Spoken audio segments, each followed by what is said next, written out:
did you know that there was an ancient teacher in India, a monk, and they had a monastery, and he was teaching meditation. And every day when they would start their meditation, this cat would come in and disrupt the meditation. If any of you have been to my house for a class, you might know how that happens, as little Sophia loves to do that. Well, this monk one day, this master teacher, had decided he had had enough. He says, tie the cat to a post during meditation. We will quieten it down. And so they meditated. And every day before meditation, one of the junior monks would go out and tie the cat to the post while they meditated. Well, several years later, the monk passed away, made his transition. They continued to tie the cat to the tree. Well, then the cat died. And they went and got another cat and tied it to the tree during meditation. Well, then years went by, and descendants of this master teacher of this order wrote scholarly articles about the benefits and the spirituality of tying the cat to the tree during meditation practice. This is an example of what Ralph Waldo Emerson was trying to point out in his essay, Self-Reliance. And that's the subject of my talk today as we wrap up our March Mystics with the Transcendent Emerson. Transcendent Emerson. Now you may know that Emerson was a very big influence on Ernest Holmes.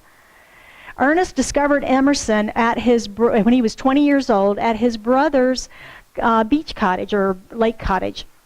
And he started reading this, and he stayed all day and read it. And then he stayed into the evening and read it. And he came back the next day and read some more. He was so immersed and enthused by what he was reading as a young man of this Ralph Waldo Emerson essays. His brother Fenwick, in his book, Ernest Holmes, His Life and Times, written by Fenwick about Ernest. And in that he says, it was at that moment that life really began for Ernest Holmes. He had entered the foreground of the idea. He had entered the foreground. Now, Emerson passed away in 1882. Holmes was born in 1887, and he was reading this work about 1907 in his 20s. He wrote The Science of Mind in, I guess, his 40s. So Holmes himself left some notes and journals and so forth. And what he said about that experience, he says, I suppose the essay was about everybody, but that thought did not concern me at all until long after, when I began to feel the urge to tell others what I had discovered for myself. At the moment, all I could think of was this: there is more to a person than he realizes. That is beyond ordinary experience. Here is a mature man, a great man, a terrific man, and he affirms that there is something in you that is great too. For the first time in my life, I thought that whatever was going to happen to me would be due to something that was already in me. It was vague, and I admitted to myself that whatever it was needed a lot of investigation, but nevertheless, I believed that I was on the track of an entirely new thing. Here is a new field of consciousness. And even at that moment, I knew I would get the answer to some questions that the church had not given me. But I did not attempt to compare Emerson's teachings with those of theology at first. I was too interested in discovering his meaning. That was Ernest speaking about reading Self-Reliance for the first time. Now, I heard about Emerson in college, but it didn't resonate with me much back then. But then I rediscovered him in our class that we offer called The Roots of the Science of Mind, where we study the three influences, the main influences on Ernest and writing the Science of Mind, which is Emerson, Troward, and Emma Curtis Hopkins. And I began to see Emerson's influence on Holmes and his life and thinking and the writing of the Science of Mind.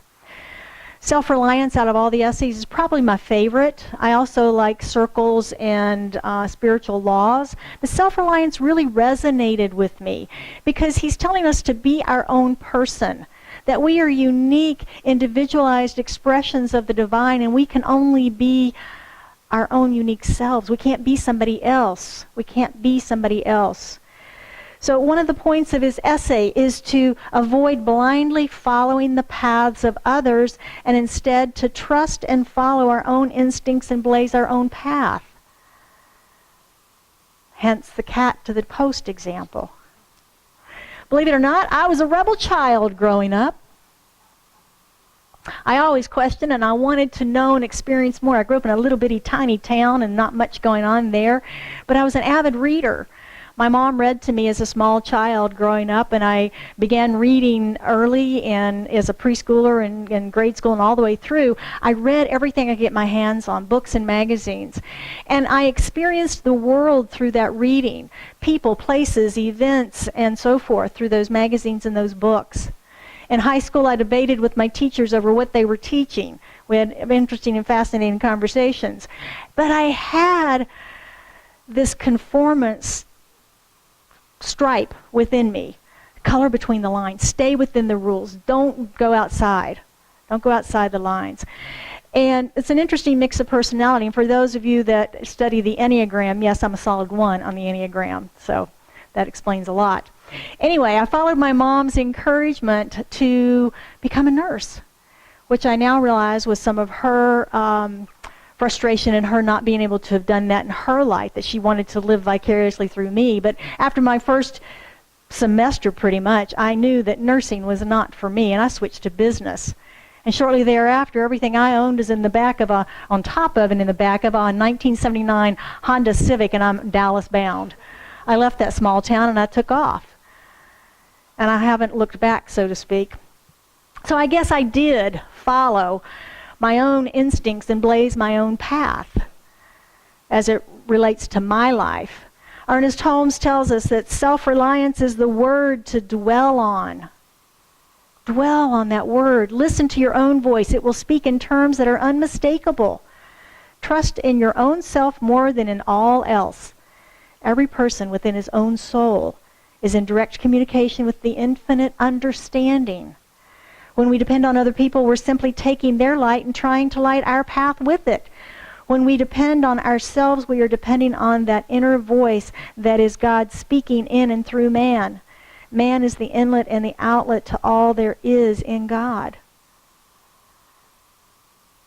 Emerson was a minister at one point, and he got very frustrated with it because he was only repeating words that someone else had said. And he said, that doesn't feel right to me. And then self-reliance came through him as his essay.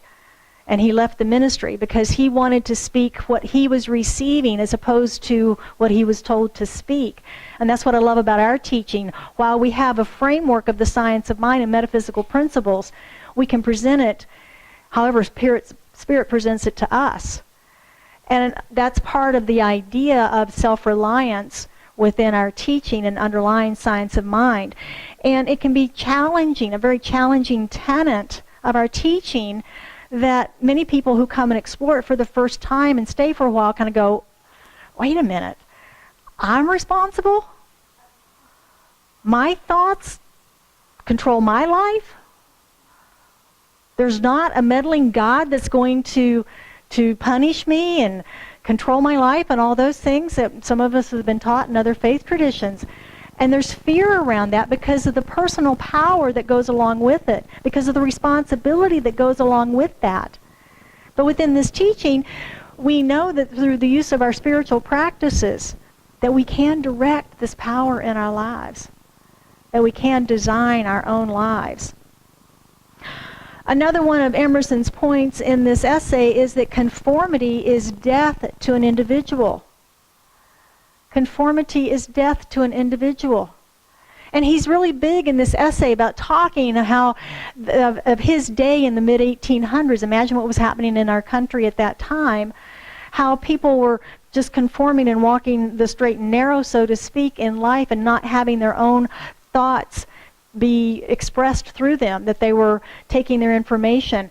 And if you think about in today's world, what do we have? We have this thing called the internet. Oh my gosh. It's a wonderful resource.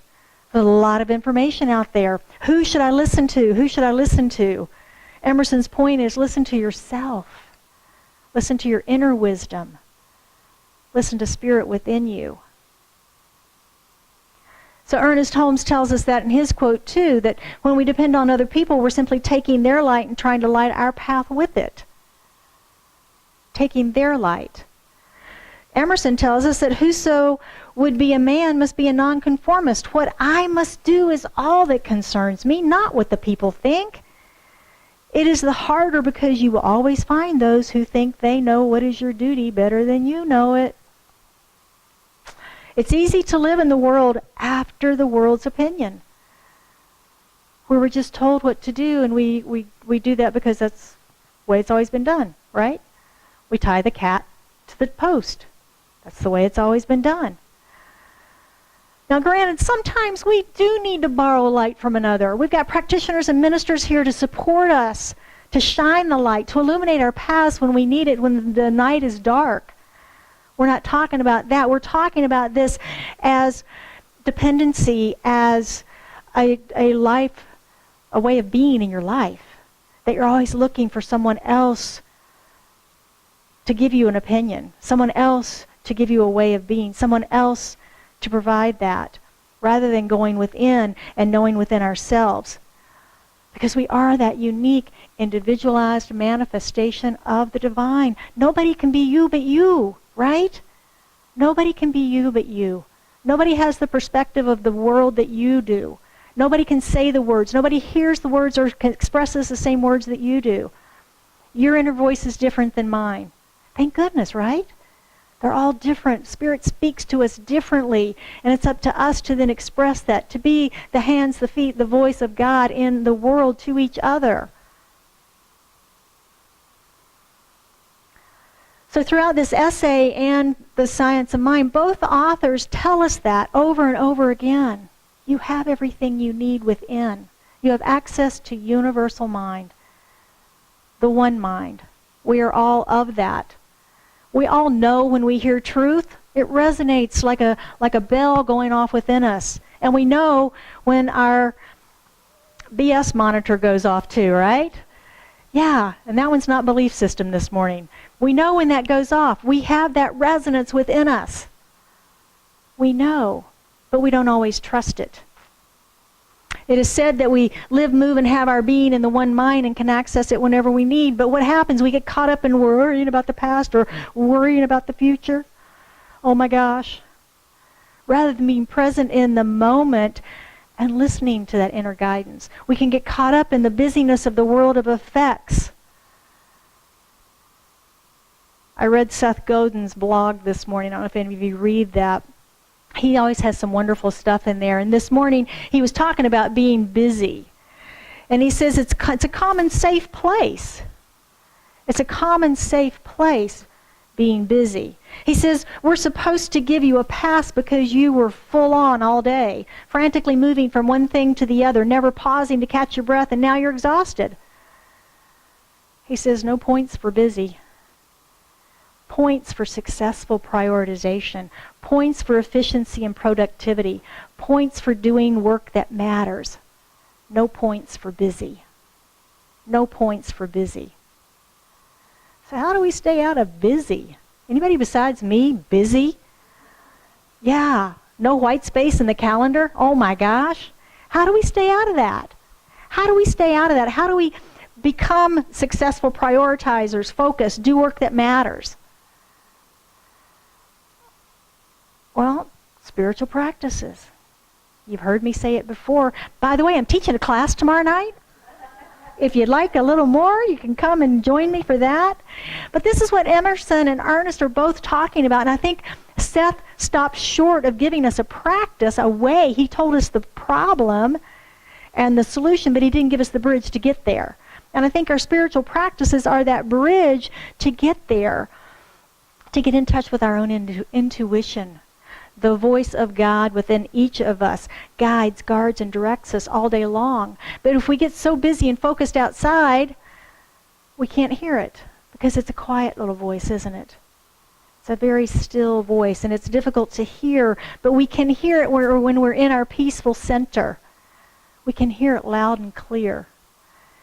And when we can relax and move out of that hectic pace, turn it off, and be still, then the overwhelm can begin to leave. I woke up Monday morning in complete and total overwhelm.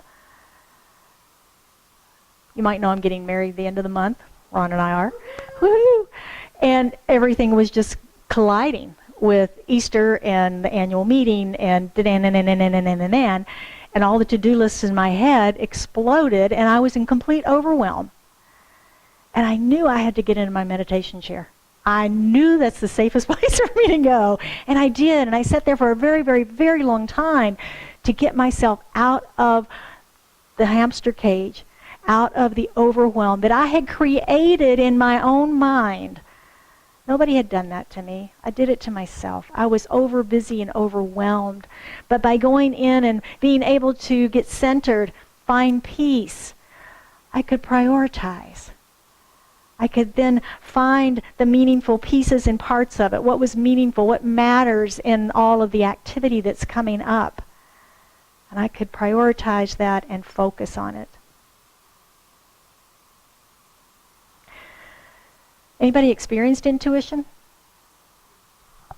Yeah, most of us have. You know, at least randomly, we've experienced some intuition where we go, oh wow, that's an intuitive knowing for me.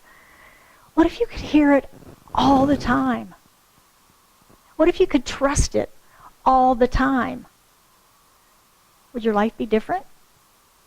Maybe? I call that living in the flow. Living in the flow of the divine. Being a receiver, a good receptor of spirit, and allowing it to work through me, tapped in, tuned in to source, and listening. In the Science of Mind, we teach that intuition is God in man revealing us the realities of being. God in man revealing to us the realities of being. In you and me. Sounds important, doesn't it? A little bit? Maybe we should cultivate that one. Another point of Emerson's self-reliance essay is to avoid travel. What? Does that make any sense? Avoid travel.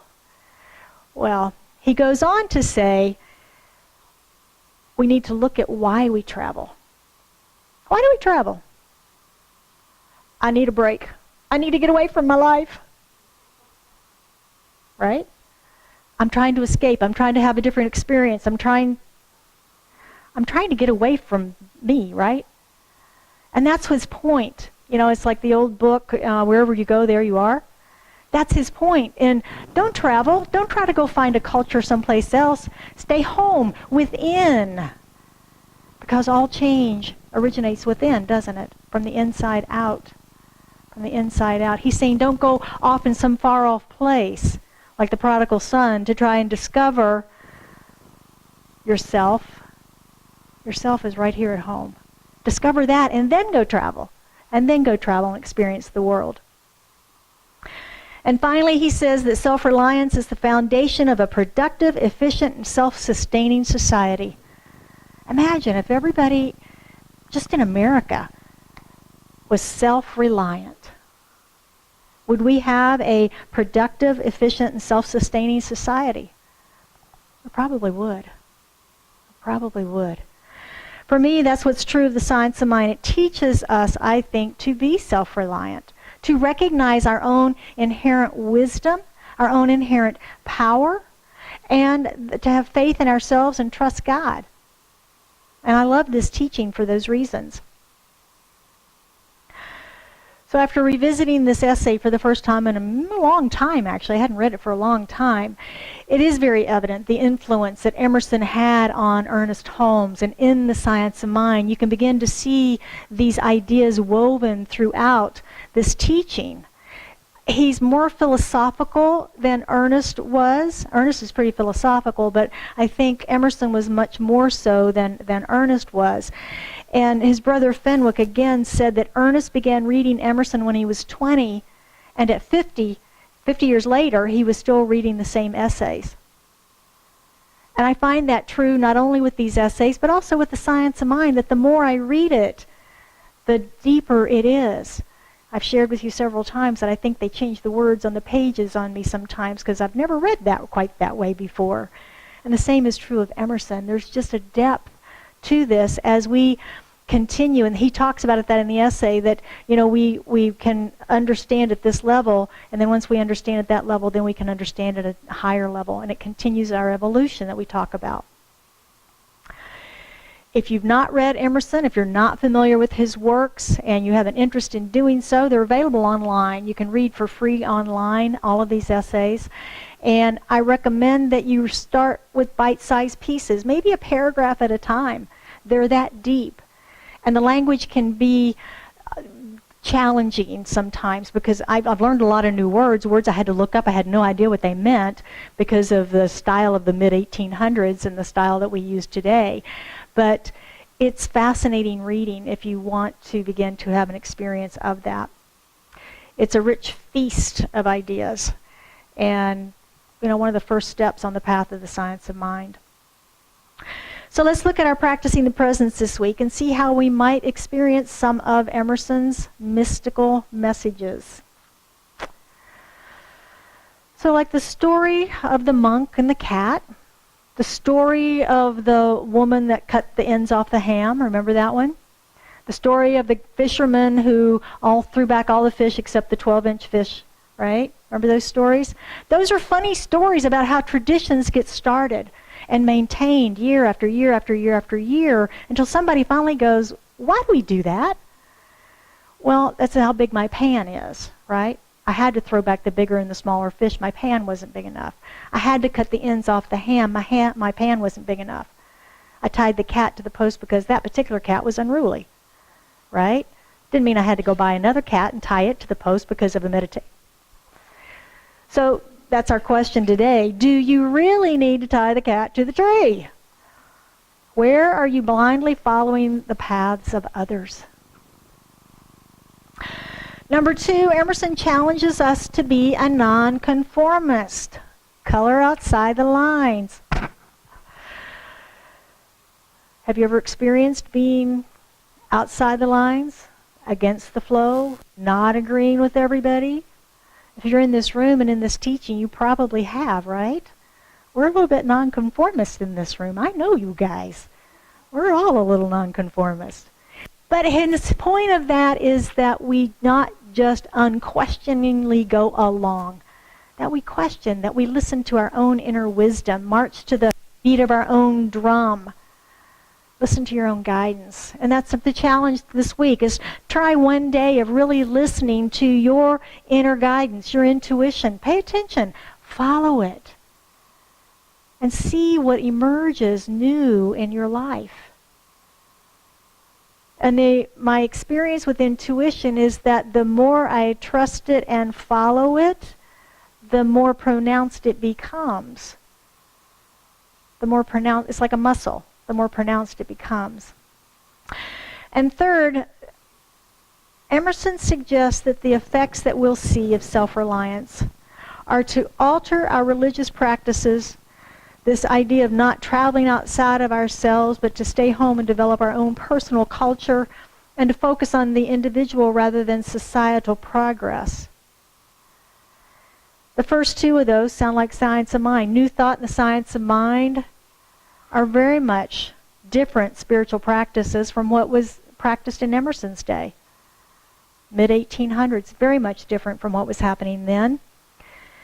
And I do step up to this idea that the best way to change society as a whole is to change the individuals one consciousness at a time.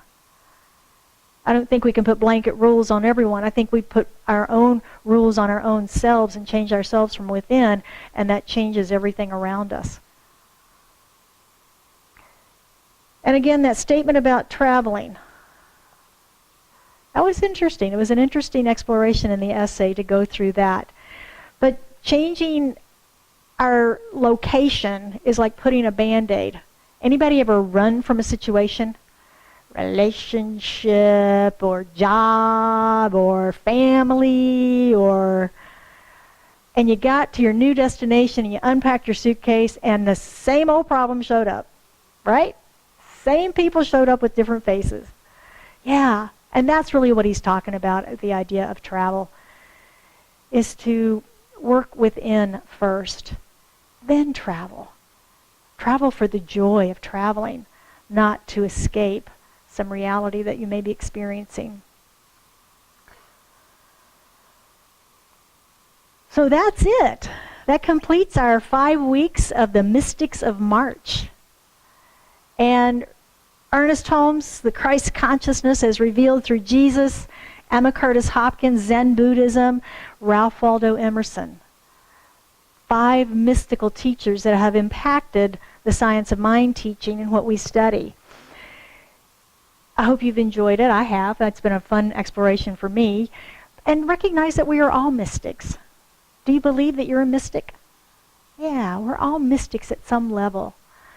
A person that believes in the spiritual apprehension of truth that are beyond the intellect. That sounds like intuition, doesn't it? Yeah. So stepping outside of our brain, outside of that intellect, and getting into our heart to connect with ourselves, each other, our God. That's part of the mystical journey. So let's close today with a quote from Emerson's essay on self-reliance. And I think it sums it up. He says, insist on yourself, never imitate. Your own gift you can present every moment with a cumulative force of a whole life's cultivation. But of the adopted talent of another you have only an extemporaneous half-possession. That which each can do best, none but his maker can teach him. Imitation is suicide. So let's practice the presence as we move into affirmative prayer this morning. Would you join me? As we go within, we recognize that Spirit, God, Source, Essence, Presence is all that there is. It is the one life. It is the one mind. It is that which holds planets in their orbits, that which holds every atom and molecule of our bodies together. It is love and harmony, intelligence and wisdom, peace. All of it is here now present, in, through, and as me as an expression of it this morning, in, through, and as of this room, in, through, and as every breath that I take. And I know that I am that infinite harmony, love, intelligence, wisdom, peace, joy.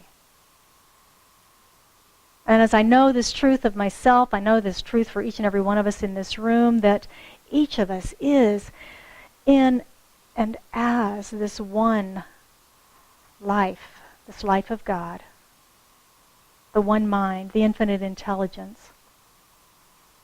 And so from this place of knowing, this place of unity, I speak my word for and about each one of us today, knowing, claiming, and accepting in this moment our own unique individualization of Spirit made manifest, the magnificence of our soul's calling to be here today together on this planet, in this room, in this life, sharing this experience of life, that we're all here by divine appointment, no accident.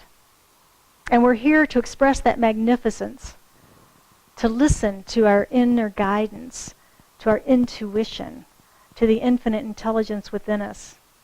And if there's something we don't know, something that we're trying to figure out, we simply seek clarity for that. Ask and it is given. Seek and ye shall find. It is all available to us. We've heard it forever and know it to be true. For anyone who holds anything on their heart this day that they seek prayer around, as we lift that into the consciousness of this prayer, into the wholeness of it, into the unity of the one mind, we know that whatever needs to be resolved, solved, clarified, healed, revealed, is done in this moment. I bless Scottsdale Center for Spiritual Living, this community, everyone in it, in its wholeness, as an expression, as a beacon, as a beaker of God. And so with great joy, great gratitude, thanksgiving for the knowingness that it's done, I release it into the action of law, into the activity of mind, knowing that it is already complete in the mind of God, else I could not have spoken the words. So I let it be, I let it go, And we affirm this together by saying, and so it is.